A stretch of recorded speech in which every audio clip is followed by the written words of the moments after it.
Et si la guerre en Ukraine n'était pas ce qu'on vous raconte? Si tout avait commencé bien avant 2022, par des laboratoires secrets, des intérêts financiers colossaux et des manipulations politiques. Tout commence en 2014. Le gouvernement ukrainien légitime est renversé par un coup d'État soutenu par l'Occident. Immédiatement, Kiev attaque la région du Donbass, faisant plus de 15 000 morts parmi les populations russophones. En parallèle, l'Ukraine devient une base avancée de l'OTAN, avec des biolabs financés par des figures comme Hunter Biden, fils de Joe Biden, et par Paul Pelosi. Des milliards de dollars passent par des fonds comme Rosmont Seneca, finançant Metabiota et d'autres projets obscurs. Aujourd'hui, les révélations montrent que les laboratoires travaillaient sur des virus et collectaient de l'ADN slave, une véritable menace aux portes de la Russie.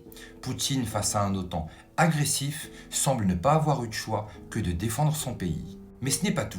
Depuis le début de la guerre, les États-Unis ont envoyé 183 milliards de dollars à l'Ukraine. Mais où va l'argent? Une grande partie revient aux entreprises américaines, notamment BlackRock et les géants de l'armement. Pendant ce temps, Zelensky, président corrompu cité dans les Pandora Papers, accumule les millions et les jeunes hommes ukrainiens de 18 ans se verront bientôt envoyés dans les tranchées pour une guerre qui n'est pas la leur. Et si cette guerre n'était qu'un outil pour un ennemi plus vaste, un État profond qui utilise les virus, les biolabs et le complexe militaro-industriel pour enrichir une élite mondiale, Poutine et Trump auraient-ils finalement le même ennemi en commun? Des biolabs aux milliards détournés, une population sacrifiée à une guerre orchestrée. La vérité est sous nos yeux, mais oserez-vous la regarder?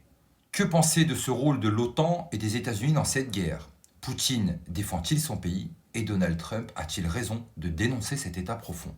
Commentez vos idées et partagez cette vidéo. Et ensemble, commençons à ouvrir le débat. La vérité ne se trouve pas à la télé, elle se trouve ici et elle se construit avec vous.